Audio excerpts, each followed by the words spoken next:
চলবে না, বাংলাদেশে কোনো চাঁদাবাজি চলবে না, ধুনাগাছ চাপানিতে কোনো চাঁদাবাজি চলবে না।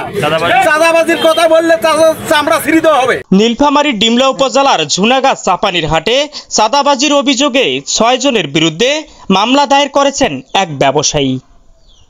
15 এপ্রিল ডিমলা থানায় মামলা করেন চাউল ব্যবসায়ী সাদিকুল ইসলাম। অভিযোগে বলা হয়, স্থানীয় একটি চক্র দীর্ঘদিন ধরে চাঁদা আদায় করে আসছিল।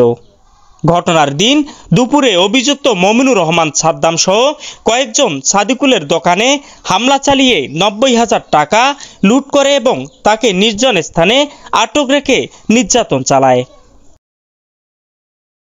বিকালে তার ভাই বিকাশ ব্যবসায়ী মাজিদুল ইসলামের দোকানেও হামলা চালিয়ে 1,50,000 টাকা চাঁদা দাবি করা হয়। ঘটনার ভিডিও ফুটেজ রয়েছে বলে জানিয়েছেন ভুক্তভোগীরা। ঘটনার প্রতিবাদে 16 এপ্রিল বিকালে ব্যবসায়ীরা চাপানিরহাট 0 পয়েন্টে বিক্ষোভ করেন। প্লাকার্ড হাতে তারা বলেন, ব্যক্তির চেয়ে দল বড়, দলের চেয়ে দেশ বড়। চাঁদাবাজরা কোনো দলের হতে পারে না, তারা জাতির শত্রু।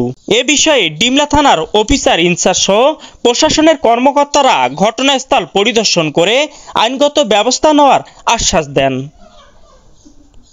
মোহাম্মদ রহিদুল ইসলাম, রিয়াদ, উত্তরাঞ্চল টিভি।